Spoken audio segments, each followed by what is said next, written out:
Everyone welcome back to the channel. I am Srishti Jaiswal और आज की इस वीडियो में हम करेंगे क्लास 8 एनसीईआरटी क्यूरियोसिटी बुक का चैप्टर नंबर 4 का थर्ड पार्ट। तो कल हमने यहाँ तक सारा कंप्लीट कर लिया था, तो आज हम उसके आगे करेंगे। तो अगर आपका वीडियो अच्छी लगती है तो be sure to give it a like, share with your friends, subscribe my channel. और इजी एक्सप्लेनेशन में हम आज करेंगे, तो आई विल मेक श्योर कि आपको पूरा चैप्टर बहुत अच्छे से समझ आ जाए। तो चलिए without any further do let's move on straight to the video. In grade 7th we have learned that incandescent lamp glows because its filament is heated by electric current। हमने ग्रेड 7th में देखा था कि जो incandescent lamp होती है वो गर्म होती है, सॉरी जलती है, क्योंकि उसका जो फिलामेंट है वो गर्म हो जाता है इलेक्ट्रिक करंट की वजह से। Many household appliances such as electric room heaters, stoves, iron stoves, immersion rods, water heaters, kettles, hair dryers, ये सब जो होते हैं ये सेम फिनोमेना पे वर्क करते हैं, जो है heating effect of electric current. ठीक है, जैसे हमारे हो गए इमर्सन रॉड्स, वो होती हैं जो पानी में डाल के हम पानी गर्म करते हैं, उनको इमर्सन रॉड्स बोलते हैं। केटल्स, हेयर ड्रायर्स, ये सारी की सारी चीजें heating effect of electric current के फिनोमेना पे चलती हैं। All these devices contain a rod और ए कॉइल ऑफ वायर। ये सारे डिवाइस के अंदर या तो एक रॉड होएगी या तो कॉइल ऑफ वायर होगी। अभी कॉइल क्या होती है, जब हम वायर को ऐसे ऐसे रैप कर देते हैं, इसको हम कॉइल बोलते हैं। और हाँ, कॉल्ड है हीटिंग एलिमेंट। जो ये हमारे पास रॉड और वायर्स होती हैं, हम इनको बोलते हैं हीटिंग एलिमेंट। मतलब इसी की वजह से हीट प्रोड्यूस होती है, तो हम इसको बोलते हैं heating element. In some appliances where these element is visible it can be seen glowing red hot। Jin appliance के अंदर ये कॉइल, रॉड या वायर जो होती है विजिबल होती है, उसमें हम देख सकते हैं कि वो कितनी गर्म है और वो रेड हॉट चमक रही होती है। नीचे में दिए भी हुए हैं अप्लायंसेस जिनके अंदर दिखाई देती है। तो देखो नीचे हमें डायग्राम्स दिए गए हैं जहाँ पे हमें ये रॉड जो है वो गरम जलती हुई दिखाई दे रही है। देखो आप, इससे कितनी रोशनी आ रही है, इसका मतलब ये बहुत गर्म है। और ये हमारे रूम हीटर्स हैं, ये भी रूम हीटर है। एक तरीके का स्टोव, आयरन स्टोव टाइप का रूम हीटर है। इसको लोग रूम हीटर की तरह भी यूज करते हैं। This is a kettle, iron हमारी हो गई, ये हमारी इमर्सन रॉड हो गई। This is a hair dryer. हम आप देखो जो ये इसके ऊपर क्या है, एक आयरन की रॉड है जिसके ऊपर ऐसे ऐसे वायर रैप करी गई है। यूजुअली ये निक्रोम की वायर होती है, क्योंकि निक्रोम का हाई रेजिस्टेंस होता है। हमने पिछली वीडियो में ध्यान से देखा था, सीखा भी था अच्छे से। और यहाँ पे भी देखो आप, यहाँ पे एक ऐसे वायर रैप मिलेंगे। अगर आपने इनको कभी देखा होगा तो आप ऐसे ऐसे देखना है कि इसमें कॉइल ऐसे ऐसे रैप होती हैं। आयरन के अंदर भी ऐसे ही फिनोमेना यूज होता है। Same goes for this heating iron rod. हम पानी को हीट करने के लिए यूज करते हैं इस रॉड के अंदर भी। और हेयर ड्रायर के अंदर भी ऐसे होते हैं। कभी आप हेयर ड्रायर चलाओ तो देखना उसके अंदर भी ऐसे रेड हॉट फिलामेंट्स आपको दिखाई दे रहे होंगे। Coil, sorry not filaments, coil.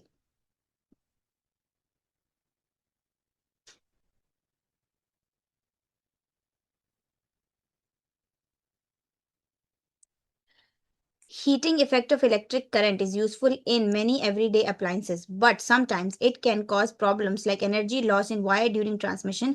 हमारा जो heating effect of electric current है एवरीडे अप्लाइंसेस में बहुत यूज होता है, बट समटाइम्स इसमें वायर में एनर्जी लॉस हो सकता है ट्रांसमिशन के दौरान। इस वजह से हमें प्रॉब्लम्स आ सकती हैं।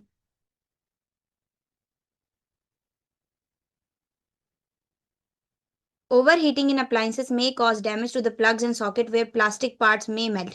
अगर बहुत ज़्यादा हीटिंग हो जाएगी तो इस वजह से हमारे जो प्लास्टिक पार्ट्स होंगे, प्लग्स एंड सॉकेट्स होंगे, वो पिघल सकते हैं और डैमेज हो सकते हैं। और इवन लीड टू फायर, कभी कभी फायर, आग भी लग सकती है। इतना मतलब कभी कभी डेंजरस भी हो जाते हैं ये बहुत। जितने ही यूजफुल हैं उतने ही डेंजरस भी होते हैं कभी कभी ये वाले appliances. In household circuit there are safety devices placed in circuit to minimize such incidents. हमारे जो हाउस होल्ड सर्किट होते हैं उनके अंदर हम डिवाइस, सेफ्टी डिवाइस लगा देते हैं, जिस वजह से ये वाले इंसिडेंट्स ना हो और हम उनको कम कर सकें। To prevent unnecessary heating in household switchboards, अगर हमारे को हाउस होल्ड स्विच बोर्ड्स में अननेसेसरी हीटिंग को प्रिवेंट करना है, it is important to use appropriate wires, plugs and socket that are rated for specific electric current of a connection. हमारे को अच्छे स्पेसिफिकली रेटेड हमारे को वायर्स, प्लग्स और सॉकेट्स का यूज़ करना चाहिए, जिससे हम मिनिमाइज कर सकें ऐसे इंसिडेंट्स, ताकि हमारे को अननेसेसरी हीटिंग ना हो और हमारे जो प्लग्स हैं, सॉकेट्स हैं, वो मेल्ट ना हो और बहुत ही बुरा फायर ना लगे इसमें कभी भी। इसीलिए हमें हमेशा अच्छे अप्लायंसेस यूज़ करने चाहिए।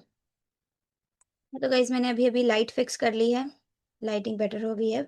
Ever heard of beyond several household use, household use के अलावा भी heating effect of electric current है सेवरल इंडस्ट्रियल एप्लीकेशन। इंडस्ट्री में भी इसकी यूजेस बहुत ज़्यादा हैं। One notable example is steel manufacturing industry. एक बहुत इंपॉर्टेंट एग्जाम्पल है स्टील मैन्युफैक्चरिंग इंडस्ट्री का, where specially designed high temperature furnace and in close space build to generate heat. एक जहाँ पे एक हाई टेम्परेचर फर्नेस होता है। फर्नेस वो जगह होती है, मैं आपको बता देती हूँ। फर्नेस देखो, आपने कभी देखा होगा ना, वो वुडन सी प्लेट पे वो रखते हैं, पिज़्ज़ा रखते हैं और उसको एक गुफ़ा सी में डाल देते हैं जहाँ पे बहुत आग लगी होती है, वो फर्नेस होता है। एक स्पेशली इनक्लोज़्ड प्लेस होती है जहाँ पे हीट जनरेट करते हैं। मेरे को फ़ोटो मिलेगी नेट पे, मैं यहाँ पे इंसर्ट कर दूँगी आपके लिए, ताकि आप देख सको व्हाट इज़ अ फर्नेस। तो use electric current to produce heat, वहाँ पे इलेक्ट्रिक करंट का हम यूज़ करते हैं उस फर्नेस के अंदर हीट जनरेट करने के लिए। This is used to melt recycle scrap steel, ये यूज़ होती है स्टील को मेल्ट करने के लिए, जो भी रिसाइकल हमारे पास स्टील के स्क्रैप्स होते हैं उसको मेल्ट करने के लिए फर्नेस यूज़ किया जाता है। Converting it into useful steel, इसको फिर हम उसके बाद यूज़फुल स्टील में कन्वर्ट कर देते हैं। जैसे हमारे छोटे-छोटे जो भी टुकड़े होंगे स्टील के हमारे रिसाइकल करने के लिए, हम उसको लेके हम यूज़फुल स्टील की आइटम फिर से बना सकते हैं।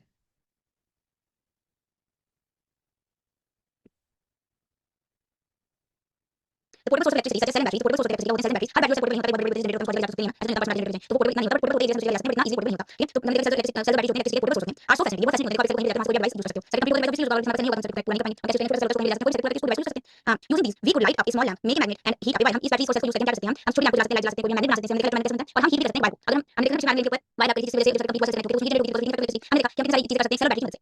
Yes, but have you ever wondered what is inside this cell, आपने सोचा है सेल के अंदर क्या होता है, and batteries that produce electricity cells और बैटरीज जो होती हैं इनके अंदर क्या इलेक्ट्रिसिटी प्रोड्यूस करती हैं, आइए आप जानते हैं इनके अंदर क्या होता है। 4.3 how does a battery generate electricity, activity 4.3 में हम देखेंगे कि जो बैटरी है वो इलेक्ट्रिसिटी कैसे जनरेट करती है। Let us start with one of these earliest type of cell ever made, हम स्टार्ट करेंगे उससे जो सेल सबसे पहले बना था, जो है वोल्टिक सेल। बहुत तरीके की सेल्स और बैटरीज होती हैं पर हम स्टार्ट कर रहे हैं वोल्टिक सेल से। A voltaic cell also known as galvanic cell, हम एक वोल्टिक सेल को गैल्वेनिक सेल भी बोल सकते हैं, इज शोन इन फिगर 4.7, हमें 4.7 में दिखाया हुआ एक वोल्टिक स्लैश गैल्वेनिक सेल आप यहाँ देख सकते हो। सबसे पहले हमें इसमें क्या दिख रहा है, इसमें दो इलेक्ट्रोड्स हैं, this is electrode, let me take the pen. हाँ, सो यहाँ पे दो इलेक्ट्रोड्स आपको दिखाई दे रही हैं यहाँ पे और यहाँ पे, दिस इज इलेक्ट्रोड 1 और ये है इलेक्ट्रोड 2। हमने यहाँ पे एक इलेक्ट्रिक लैंप कनेक्ट किया है और ये वायर्स हैं, ये भी वायर है, दोनों कनेक्टिंग वायर है, एक पॉजिटिव टर्मिनल से कनेक्टेड है, एक नेगेटिव टर्मिनल से कनेक्टेड है। जब ये क्या हुआ, अब यहाँ पे सर्किट हमारा कंप्लीट हो गया, बट अब आप पूछोगे इसमें तो हमने कहीं पे भी सर्किट कंप्लीट नहीं किया। क्यों, सर्किट कैसे कंप्लीट हुआ, यहाँ पे जो चार्ज कैरियर्स हैं वो हमारे हैं आयंस। वाटर के अंदर हम सोल्यूशन डालते हैं, जैसे गैल्वेनिक सेल जब हम बनाते हैं तो इसके अंदर हम दो मेटल की रॉड्स यूज़ करते हैं जिसको हम इलेक्ट्रोड बोलते हैं, पर ये रॉड दो अलग अलग मेटल की होती हैं। हम इनको कुछ हद तक पानी में डुबा देते हैं, याद रखना पूरा नहीं। फिर इसके बाद हम जो वाटर होता है उसके अंदर एक कंपाउंड डालते हैं। जो कंपाउंड जब टूटता है तो एक पॉजिटिव में टूटेगा जिसको हम बोलेंगे कैटायन और एक नेगेटिव में टूटेगा जिसको हम बोलेंगे एनायन। जब पॉजिटिव नेगेटिव जब सोल्यूशन के अंदर आ जाएगा, इससे हमारे को क्या होगा कि सोल्यूशन में जो है सर्किट कंप्लीट हो जाएगा। जो पॉजिटिव चार्ज जो होगा, क्योंकि जो आयंस हैं वही तो चार्ज कैरियर्स हैं, जो पॉजिटिव होगा वो पॉजिटिव नेगेटिव इलेक्ट्रोड की तरफ अट्रैक्ट होगा और जो नेगेटिव वाला होगा वो पॉजिटिव इलेक्ट्रोड की तरफ अट्रैक्ट होगा, जिससे क्या होगा सर्किट में करंट आ जाएगा without use of a battery. So जो करंट है इसमें वो आयंस की वजह से होगा। हमेशा एक चीज़ का ध्यान रखना कि हम दो इलेक्ट्रोड लेंगे पर दोनों मेटल अलग अलग होंगे। फॉर एग्जांपल आप कॉपर और जिंक ले सकते हो पर कभी भी एक ही मेटल की इलेक्ट्रोड नहीं होगी, तभी तो हम चार्ज डिफरेंट डिफरेंट कर पाएंगे। अगर दो डिफरेंट टाइप के इलेक्ट्रोड लेंगे तभी तो एक पॉजिटिव और नेगेटिव होगा, वरना दोनों ही सेम चार्ज के होंगे। एक चीज़ मैं आपको और बता दूं, कभी भी हम सोडियम और क्लोरीन की इलेक्ट्रोड नहीं ले सकते हैं। पर आप ये पूछोगे ऐसा क्यों, पर क्लोरीन और सोडियम तो जब डिसोशिएट होगा, टूटेगा तो एक पॉजिटिव और एक नेगेटिव में टूटेगा, तो हम इसकी इलेक्ट्रोड क्यों नहीं ले सकते? हम इसलिए नहीं ले सकते हैं क्योंकि जो सोडियम है जैसे ही उसको हम पानी में डिप करेंगे वो पानी के साथ ही रिएक्ट कर जाएगा, वो और किसी चीज़ के साथ रिएक्ट करेगा ही नहीं। और जो क्लोरीन है हम उसको आयंस में लेते हैं, उसकी इलेक्ट्रोड नहीं लेते हैं। वो हमारे टूट जाएंगे सोल्यूशन के अंदर, तो ये एक इलेक्ट्रोलाइटिक सोल्यूशन बन जाएगा। जो इसके अंदर आयंस होंगे वो ही चार्ज कैरियर्स होंगे, उन आयंस की वजह से इस हमारे सोल्यूशन के अंदर चार्ज कैरी होगा। अगर आप सोचो इसके अंदर हमारे पास चार्ज है और पूरे लिक्विड के अंदर चार्ज है, तो ये सर्किट तो यहाँ से कंप्लीट है ना, ये सर्किट पूरा कंप्लीट है। जब तक ये इलेक्ट्रोड्स ये वाटर के अंदर हमारे इलेक्ट्रोलाइटिक सोल्यूशन के अंदर डूबी हुई हैं, तब तक ये सर्किट कंप्लीट है। तो अब आप यहाँ ये मेरे से मत पूछना कि यहाँ पे बैटरी क्यों नहीं लगी, वो कैसे सर्किट कंप्लीट हुआ, क्योंकि हमने तो यहाँ बैटरी लगाई नहीं। ये इलेक्ट्रोलाइट्स जो है इसके अंदर, इलेक्ट्रोलाइटिक जो सोल्यूशन के अंदर आयंस टूटे हैं, आयंस डिसोशिएट हुए हैं, यही आयंस चार्ज कैरियर हैं, यही चार्ज कैरी करेंगे। जो पॉजिटिव, अगर हमारे पास, मैं आपको एग्जांपल देके बता देती हूँ जल्दी से। जैसे हमारे पास NaCl है, ठीक है, NaCl you know common salt को हम NaCl बोलते हैं, सोडियम और क्लोराइड। जब ये टूटते हैं तो Na पॉजिटिव टूटता है और Cl नेगेटिव टूटता है। तो मतलब ये जो है ये नेगेटिव पार्ट है और ये पॉजिटिव पार्ट है, और हमने इसके अंदर जो सोल्यूशन डाला वो था NaCl का, ठीक है। जब NaCl टूटा तो सोडियम पॉजिटिव में टूटा और क्लोरीन नेगेटिव में टूटा। इसका मतलब हमारे पास पॉजिटिव चार्ज भी है और नेगेटिव चार्ज भी है। जब इसके अंदर पॉजिटिव नेगेटिव टूटेगा तो पॉजिटिव वाला जो है वो नेगेटिव की तरफ अट्रैक्ट होगा और नेगेटिव वाला जो है वो पॉजिटिव की तरफ अट्रैक्ट होगा। तो इससे क्या होगा कि हमारा जो हाँ, हमारा सोडियम पॉजिटिव था तो वो नेगेटिव की तरफ जाएगा और क्लोरीन नेगेटिव है तो वो पॉजिटिव इलेक्ट्रोड की तरफ जाएगा, जिससे हमारा सर्किट कंप्लीट हो जाएगा। तो हमें यहाँ पे बैटरी यूज करने की जरूरत नहीं पड़ी, पर यही एक तरीके की बैटरी है, क्योंकि यही एक बैटरी है गाइस। आप समझो मेरी बात, मैंने आपको बोला इसमें बैटरी यूज करने की जरूरत नहीं, because it is a battery. हम बैटरी ही तो बना रहे हैं। हमने सर्किट कंप्लीट कैसे किया? हमने इलेक्ट्रोलाइट्स की मदद से सोल्यूशन कंप्लीट किया। हमने यहाँ पे जो चार्ज कैरियर्स यूज करे वो हैं आयंस। जब हमारा सोल्यूशन टूटेगा, डिसोशिएट होएगा, तो दो आयंस में टूटेगा, एक पॉजिटिव एक नेगेटिव। वही पॉजिटिव नेगेटिव जो आयंस होंगे वही चार्ज कैरियर्स होंगे। समझे? हमने दो इलेक्ट्रोड यूज की, पॉजिटिव नेगेटिव। जो पॉजिटिव आयंस होंगे वो नेगेटिव की तरफ अट्रैक्ट होंगे और जो नेगेटिव आयंस होंगे वो पॉजिटिव की तरफ अट्रैक्ट होंगे। तो इससे सर्किट कंप्लीट हो जाएगा। ये मुझे जरूरी था आपको डिटेल में समझाना, बिकॉज यहाँ बहुत कंफ्यूजन होती है, क्योंकि हमने सर्किट को कैसे कंप्लीट किया। तो मैंने आपको अच्छे से इसको समझा दिया। होपफुली आपको ढंग से समझ आ गया होगा। ठीक है, यहाँ पे हमने सिंपल रिप्रेजेंटेशन देख ली गैल्वेनिक सेल की। एक बार और मैं आपको बता दूं, इलेक्ट्रोलाइटिक सोल्यूशन वो होता है जिसके अंदर पॉजिटिव और नेगेटिव आयंस होते हैं। ठीक है, आयंस अगर हम कोई भी सोल्यूशन डाल रहे हैं वो टूटेगा एक नेगेटिव एक पॉजिटिव में, और नेगेटिव पॉजिटिव जब टूटता है एक लिक्विड के अंदर तो हम उसको इलेक्ट्रोलाइटिक सोल्यूशन या फिर इलेक्ट्रोलाइटिक लिक्विड बोलते हैं। ठीक है, होल्ड ऑन। ये वैसे तो मैं आपको और डिटेल में बता सकती थी कैटायन एंड आयंस, पर मुझे नहीं लगता अभी आपको इतनी केमिस्ट्री की जरूरत है। जब जरूरत पड़ेगी तो मैं आपको ढंग से समझा दूंगी। वैसे कैटायंस पॉजिटिवली चार्ज होते हैं, आयंस नेगेटिवली चार्ज होते हैं। बस आपकी इन्फॉर्मेशन के लिए मैंने बता दिया। अब हम पढ़ते हैं जल्दी जल्दी आगे। 4.3.1 वोल्टेक सेल। अब हम जल्दी जल्दी पढ़ लेते हैं। मैंने आपको बहुत अच्छे से समझा दिया है, आपको सब ऐसे ही आता है, जल्दी जल्दी पढ़ लेते हैं। अब voltaic cell also known as a galvanic cell. हम वोल्टेक सेल को गैल्वेनिक सेल बोलते हैं, याद रखना, एमसीक्यू में आ सकता है। It contains two metal plates. इसके अंदर दो मेटल प्लेट्स होती हैं जो डिफरेंट मटेरियल से बनी होती है, और हम इसको प्लेस करते हैं एक लिक्विड के अंदर जिसको हम बोलते हैं इलेक्ट्रोलाइट या इलेक्ट्रोलिटिक सोल्यूशन। ठीक है, प्लेस्ड इन अ ग्लास और प्लास्टिक कंटेनर। इसको हम प्लास्टिक या फिर ग्लास के कंटेनर के अंदर डालते हैं। The plates are called electrodes. हम प्लेट्स को बोलते हैं electrodes and are partially dipped in electrolyte. हम इसको पार्शली डिप करते हैं, मतलब आधा डिप करते हैं, पूरा नहीं डिप करते, इलेक्ट्रोलिटिक सोल्यूशन के अंदर, which is usually a weak acid और अ सॉल्ट सोल्यूशन। जो या फिर वीक एसिड होगा या फिर एक सॉल्ट सोल्यूशन होगा। जैसे मैंने आपको एग्जांपल दिया था ना NaCl का, NaCl इज ए सॉल्ट। या फिर इसके अंदर वीक एसिड भी आप डाल सकते हो, कोई भी वीक एसिड होगा आप उसको डालोगे वो भी डिसोशिएट हो जाएगा पॉजिटिव नेगेटिव आयंस में, तो आप उससे भी इलेक्ट्रोलिटिक सोल्यूशन बना सकते हो। पर अभी मैंने आपको एग्जांपल दिया था NaCl का। NaCl is a salt, common salt, table salt, जो हम खाते हैं उसको NaCl बोलते हैं। A chemical reaction between the plates and the electrode produce electricity. जो केमिकल रिएक्शन इलेक्ट्रोड्स और इलेक्ट्रोलिटिक सोल्यूशन के बीच में होगा, इसी से इलेक्ट्रिसिटी जनरेट होगी। When the circuit is connected, electric current flows from positive terminal through the circuit to the negative terminal. जब circuit connected है तब पॉजिटिव टर्मिनल से करंट फ्लो होगा जो नेगेटिव टर्मिनल की तरफ जाएगा। Over time, the chemical get used up and the cell stops working. Then it is called dead and cannot supply more electricity. जैसे देखो, अब हमने इसके अंदर सोल्यूशन डाला, हमने कितने कुछ अमाउंट में सोल्यूशन डाला होगा ना, कुछ समय के लिए वो सोल्यूशन जो है हमें इलेक्ट्रिसिटी देगा। जैसे ही वो सोल्यूशन जो है वो यूज हो जाएगा, सेल हमारा डेड हो जाएगा। उसके बाद हम सेल को यूज नहीं कर सकते और वो सेल कोई भी इलेक्ट्रिसिटी प्रोवाइड नहीं करेगा। ठीक है, मैंने आपको गैल्वेनिक सेल बहुत अच्छे से समझा दिया और मेरे को चांसेस हैं कि यही आपके पेपर में आएगा। दिस इज वेरी इंपॉर्टेंट, सो आप बहुत ध्यान से इसको पढ़ना, और अगर आपको जरूरत पड़े तो एक बार आप वीडियो को पीछे करो फिर से सुनो। Water the. ठीक है गाइस, चलो आगे बढ़ते हैं।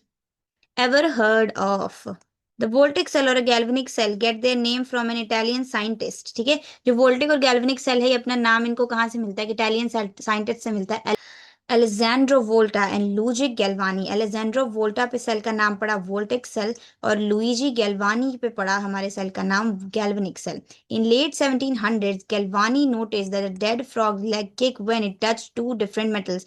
गैल्वानी ने नोट किया कि जो डेड फ्रॉग है, मरा हुआ फ्रॉग है, उसको जब लेग्स को हम टू डिफरेंट मेटल पे टच कराते हैं तो उसके लेग्स हिलते हैं, कॉपर और आयरन। उन्होंने जिस जिस मेटल पे टच कराया वो थे copper and iron. It It was already known by then that electricity could stimulate muscular motion, and Galvani thought the electricity came from the frog. पहले से ही हमें पता था, उनको पता था कि तब तक कि जब पता लग चुका था कि जो इलेक्ट्रिसिटी है वो स्टिमुलेट कर सकती है मसल मोशन को, मतलब इलेक्ट्रिसिटी से मसल मोशन हो सकता है. But Galvani thought that electricity came from the frog itself. Galvani ने सोचा कि जो इलेक्ट्रिसिटी थी वो फ्रॉग से आई है, ना कि मसल मोशन स्टिमुलेशन की वजह से आई है. But Volta had a different idea. Volta ने सोचा कि he believed electricity came from the metals. उसने सोचा मेटल से आई इलेक्ट्रिसिटी. और गेलवानी ने सोचा कि फ्रॉग से आई है, और वोल्टा ने सोचा कि मेटल से आई है, एंड नॉट द फ्रॉग. वोल्टा को लगा ये फ्रॉग से नहीं आई है इलेक्ट्रिसिटी, ये हमारे मेटल से आई है. To test this he use salt water soaked paper. उन्होंने टेस्ट करा इसको सॉल्ट वाटर सोक्ड पेपर से इंस्टेड ऑफ फ्रॉग्स लेग. उन्होंने टेस्ट किया फ्रॉग्स लेग को हटा के, सॉल्ट वाटर सोक्ड पेपर को यूज किया फ्रॉग को हटा के. Still got an electric current. फिर भी उनको इलेक्ट्रिक करंट मिला. This showed that it was a combination of metal and liquid that generated electric current, leading to the invention of the first battery. उन्होंने देखा कि ये फ्रॉग नहीं है, ये मेटल और लिक्विड के कॉम्बिनेशन है जिसकी वजह से इलेक्ट्रिसिटी जनरेट हो रही है. इस वजह से हमारा पहले सेल या फिर बैटरी की इन्वेंशन हुआ. समझिए आप, इसको मैं आपको बता देती हूँ. हमारे जो सेल का नाम गैल्वेनिक और वोल्टिक सेल पढ़ा, ये पढ़ा अलेक्जेंड्रो वोल्टा और लुइजी गैल्वानी के ऊपर. लेट 1700s में उन्होंने देखा कि जो मरा हुआ फ्रॉग है, जब वो दो मेटल डिफरेंट टाइप्स के मेटल को टच करता है तो उसका लेग जो है वो हिलता है, वो किक करता है. तब तक ही उनको पहले से ही पता था कि जो इलेक्ट्रिसिटी है वो मसल मोशन को स्टिमुलेट कर सकती है. गैल्वानी ने सोचा ये इलेक्ट्रिसिटी जो है वो फ्रॉग से आ रही है, पर वोल्टा को लगा कि ये इलेक्ट्रिसिटी जो है ये मेटल से आ रही है, फ्रॉग का इसमें कोई काम नहीं है. उन्होंने ये टेस्ट करने के लिए क्या किया, उन्होंने सॉल्ट वाटर सोक्ड पेपर को लिया और उसको फ्रॉग की जगह मेटल प्लेट्स के बीच इंसर्ट किया. तब भी उनको इलेक्ट्रिसिटी मिली. इस वजह से उनको पता लगा कि जो इलेक्ट्रिसिटी है वो कॉम्बिनेशन ऑफ लिक्विड और मेटल से आ रही है, जिसकी वजह से हमारी पहली बैटरी या फिर सेल का इन्वेंशन हुआ. Clear. Activity 4.6, let us construct. Can we also make our own voltaic cell using easily available metals? क्या हम अपना भी वोल्टिक सेल बना सकते हैं इजीली अवेलेबल मेटल्स को, मटेरियल्स को यूज करके? तो अब वही एक्सपेरिमेंट में हम देख रहे हैं. हमने क्या लिया, टेक 5 और 6 जूसी लेमन. हमने 5 से 6 जूसी लेमन लेने, मतलब उसमें खूब जूस होना चाहिए लेमन में. कॉपर वायर स्ट्रिप्स लेनी है हमने, जो कॉपर वायर की स्ट्रिप्स लेनी है जो होनी चाहिए 1 to 2 mm in thickness. And iron nails लेनी है हमने. Also take 1 LED and some connecting wires. हमने एलईडी लेनी है और एक सम कनेक्टिंग वायर लेनी है. अब यहाँ क्वेश्चन है, can we also make our own voltaic cell using easily available material? क्या हम अपना भी वोल्टेक सेल बना सकते हैं इजीली अवेलेबल मटेरियल्स को यूज करके? तो हम वही बनाना भी सीख रहे हैं. उसके बाद अपने क्या करना है, insert copper wires and iron nails in one of the lemons and keep them apart by small distance shown in figure 4.8a. हमने लेमन्स के अंदर कॉपर वायर्स और नेल को इंसर्ट करना है और उनको एक दूसरे थोड़ा थोड़ा दूर रखना है, जैसा हमें इस फिगर में दिखाया गया है.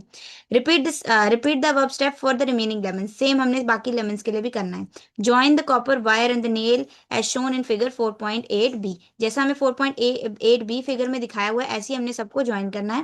मैं आपको 4.8b फिगर दिखा रही हूँ. देखो, हमने नेल ली, नेल को ऐसे इंसर्ट किया हर लेमन के अंदर, और हमने कॉपर स्ट्रिप या फिर वायर को साइड में इंसर्ट कर दिया. कनेक्टिंग वायर की मदद से हमने सबको कनेक्ट कर दिया साथ में, और फिर हमने एलईडी लगाई यहाँ पे, और ये हमारा सर्किट कंप्लीट है. अब आप देख सकते हो कि हमारे पास दो डिफरेंट टाइप के मेटल्स हैं. कैसे ये वर्क करेगा सर्किट, मैं आपको ये बता रही हूँ. दो डिफरेंट टाइप के मेटल हमारे पास, यहाँ कॉपर है और यहाँ पे आयरन है. Copper iron, copper iron, copper iron, copper iron हमारे पास ऐसे है. फिर हमारे पास यहाँ पे लेमन है. लेमन के अंदर होता है सिट्रिक एसिड. सिट्रिक एसिड अपने, आपको पता होगा ना लेमन खट्टा क्यों होता है, बिकॉज लेमन है सिट्रिक एसिड. सिट्रिक एसिड अपना जो है वो हमारे दो कंपोनेंट्स में टूट जाएगा, जिसमें होगा एक नेगेटिव एक पॉजिटिव. जो नेगेटिव वाला होगा वो नेगेटिव की साइड जाएगा, जो पॉजिटिव वाला होगा वो पॉजिटिव की साइड जाएगा, जिससे करंट फ्लो होगा और एलईडी जो है वो जलेगी. और क्यों जलेगी, क्योंकि ये इलेक्ट्रोलिटिक सोल्यूशन है और ये हमारे दो इलेक्ट्रोड्स हैं. हमने इलेक्ट्रोड्स भी बनाए और हमने इलेक्ट्रोलिटिक सोल्यूशन भी बनाया. तो इससे हमें पता कि नींबू से कैसे करंट जनरेट होता है. नींबू का जो एसिड है वो अपने दो कंपोनेंट्स में, दो आयंस में टूट जाएगा, नेगेटिव और पॉजिटिव, और जो आयंस होते हैं वो चार्ज कैरियर्स होते हैं. तो ये तो बहुत ही ईजी था, आपको पता अब लग गया है. अब मैं आगे आपको जल्दी जल्दी पढ़ के बता देती हूँ. Connect the LED between the wires of the first lemon and the nail of the last lemon. हमने जो एलईडी को कनेक्ट करना है, नेल से कनेक्ट करना है लास्ट लेमन की, एंड सॉरी आगे क्या है, वायर से कनेक्ट करना है फर्स्ट लेमन की. ऐसे ही है ना, copper wire of the first lemon and the nail of the last lemon. हाँ, use the connecting wires. What do you observe? Does the LED glow? आपने जब कनेक्ट कर दिया सर्किट को तब आपने क्या देखा, क्या एलईडी जली? हाँ एलईडी जलेगी, बिकॉज हमने इलेक्ट्रोलिटिक सोल्यूशन बना दिया है। हमने जो यहाँ पे बनाया है, this is a voltaic slash galvanic cell. If the LED does not glow, reverse its connection. अगर एलईडी नहीं जलती है तो रिवर्स कर दो इसका कनेक्शन, ठीक है।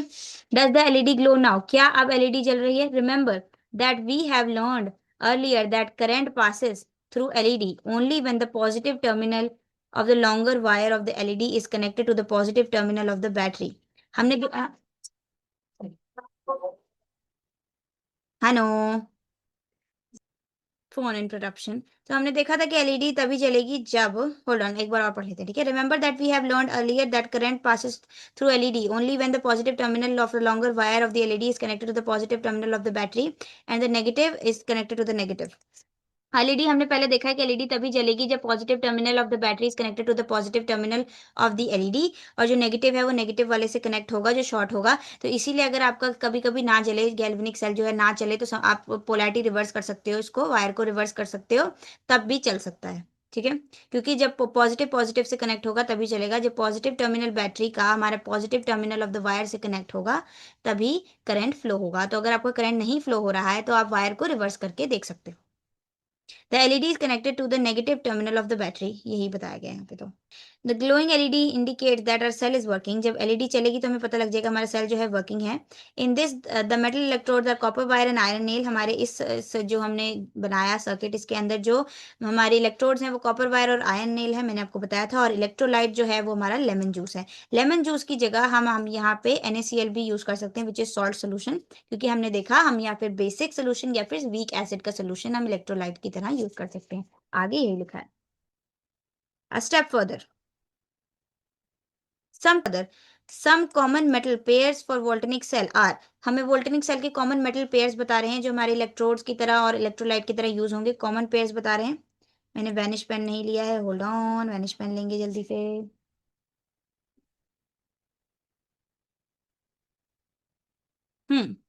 है हमारे पास zinc copper, zinc silver, aluminium copper, iron copper, magnesium copper and lead copper, ये कॉमन हमारे पेयर्स हैं। Some metals like copper acts as positive electrodes. Copper जो है हमारा पॉजिटिव इलेक्ट्रोड की तरह एक्ट करता है। Yet some other metals like zinc act as negative electrode. This is due to their chemical properties. ये उनकी केमिकल प्रॉपर्टीज होता है जो अभी आपको नहीं सीखनी है, बहुत छोटी क्लास में हो। We will learn more about this in higher grades. हम इसके बारे में हायर क्लासेस में सीखेंगे।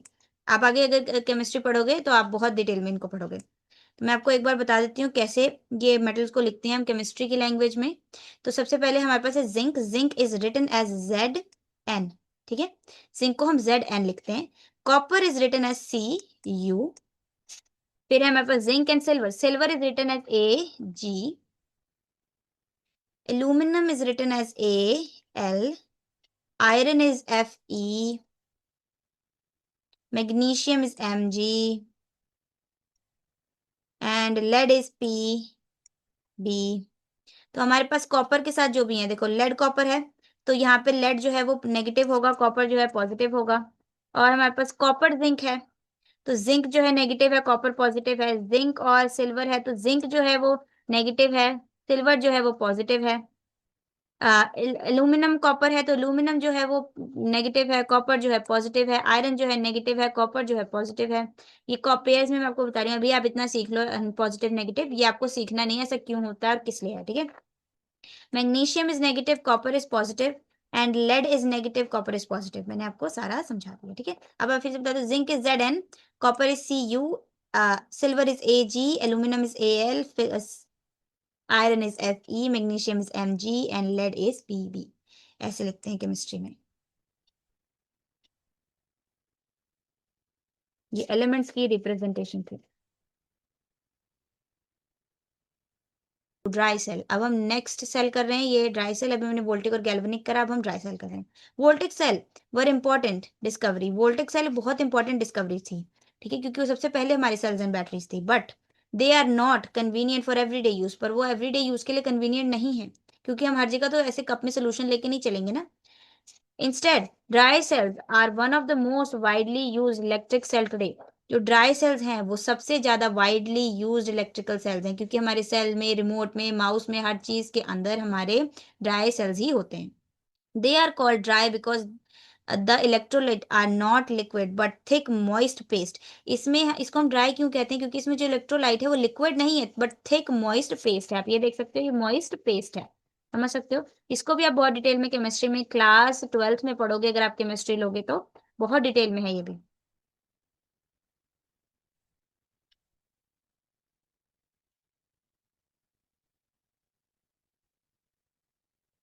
The structure of dry cell is shown in figure 4.9। हम देखेंगे, देखो इसे हमारे पास ड्राई सेल ऐसे ही दिखता है, आपको पता है इसका पॉजिटिव टर्मिनल होता है, एक नेगेटिव टर्मिनल होता है। इसके ऊपर ये होती है एक मेटल कैप, जो हमारे को ऊपर थोड़ा सा उठा हुआ पोर्शन दिखता है, this is the metal cap. इसके अंदर एक कार्बन की रॉड होती है, और इलेक्ट्रोलाइट जो होता है वो हमारा मॉइस्ट पेस्ट होता है, लिक्विड नहीं होता। और ये जिंक के कंटेनर के अंदर होती है, ठीक है। देखो, ये जो कंटेनर के अंदर ये है, this is a zinc container. It contains a zinc container which acts like a negative terminal, and the carbon rod at the center covered the metal cap then acts like a positive terminal. हमारे जो zinc का container है ये एक negative terminal की तरह act करता है, और जो कार्बन की रॉड है ये एक पॉजिटिव टर्मिनल की तरह एक्ट करती है। कार्बन को हम केमिस्ट्री में लिखते हैं, सी से डिनोट करते हैं हम कार्बन को, ठीक है। The carbon rod is surrounded by a paste like electrolyte. जो कार्बन रॉड है ये हमारे पेस्ट लाइक इलेक्ट्रोलाइट से सराउंडेड होती है। ये मॉइस्ट पेस्ट होता है इलेक्ट्रोलाइट, इसका लिक्विड नहीं होता, तभी इसको हम ड्राई सेल बोलते हैं। Dry cell is a single use cell, meaning once it's used up it has to be disposed of. जो ड्राई सेल है सिंगल यूज सेल है, मतलब ये रिचार्ज नहीं हो सकता। एक बार डिस्चार्ज हो गया, मतलब इसका जो इलेक्ट्रोलिटिक सोल्यूशन है वो खत्म हो गया, रिएक्शन खत्म हो गया, तो उसके बाद आपको इसको फेंकना पड़ेगा, इसको रिचार्ज नहीं कर सकते। Rechargeable batteries is increasingly being used now. जो हमारे सेवरल अप्लायंसेस हैं इनके लिए रिचार्जेबल बैटरीज बहुत यूज हो रही हैं, तो अब हम रिचार्जेबल बैटरीज के बारे में पढ़ेंगे। 4.3.3 Rechargeable batteries. Rechargeable batteries can be recharged and reused multiple times. This prevent wastage and save money over time as well. Rechargeable batteries वो बैटरीज होती हैं जो हम रिचार्ज कर सकते हैं और बहुत बार यूज कर सकते हैं। इससे हमारी वेस्टेज भी कम होगी और मनी भी सेव होगी। रिचार्जेबल बैटरीज आपको नीचे दिखा रखी है। हमारे पास जनरेटर्स होते हैं, हमारे घर में जो क्या बोलते हैं, इन्वर्टर्स होते हैं, ये भी रिचार्जेबल बैटरी का एग्जाम्पल है। हमारा जो फोन का चार्जर है, this is a rechargeable battery. Sorry, phone का चार्जर नहीं, हमारा जो फ़ोन है this is a rechargeable battery, क्योंकि फ़ोन एक बार डिस्चार्ज हो जाता है। डिस्चार्ज होने के बाद हम इसको चार्जर पे लगाते हैं, चार्जर पे लगाने के बाद ये फिर चार्ज हो जाता है। क्योंकि इसके अंदर रिएक्शन जो है, वो जब खत्म हो जाता है रिएक्शन एक बार होके, तब ये बैटरी जो है डिस्चार्ज हो जाती है। जब हम इसको चार्ज करते हैं तो वो रिएक्शन दोबारा से होने लग जाता है, इस वजह से वो बैटरी रिचार्ज हो जाती है। इसके बारे में भी आपको ज़्यादा नहीं पढ़ना है। अभी के लिए आपके पास इतना ही काफ़ी है। थोड़ा-सा जो हमारे को बुक में दिया है हम उतना ही पढ़ेंगे, एक्स्ट्रा इसमें अभी आपको करने की ज़रूरत नहीं है। There are different kinds of rechargeable batteries that are used for different applications. बहुत सारी डिफरेंट टाइप की रिचार्जेबल बैटरीज़ हैं जो डिफरेंट एप्लीकेशन के लिए यूज़ होती हैं। From small batteries used in watches and phones, small battery जो फ़ोन्स और वॉचेज़ में यूज़ हो रहे हैं, to batteries used in laptops and tablets, to bigger batteries that run inverters and drive electric vehicle. जो हमारे लैपटॉप के अंदर बैटरीज़ होती हैं, टैबलेट्स में बैटरीज़ होती हैं, इन और ये यहाँ से लेके बहुत बड़ी बैटरी जो इन्वर्टर होते हैं, जनरेटर्स होते हैं, ड्राइव करते हैं व्हीकल्स, इनके अंदर जो बैटरीज़ लगती हैं, ये सारी की सारी रिचार्जेबल होती हैं। However rechargeable batteries also do not last forever. Rechargeable battery भी हमेशा के लिए नहीं चलती हैं। आपने देखा होगा फ़ोन की बैटरीज़ भी कुछ समय, उस सालों बाद खराब हो जाती है।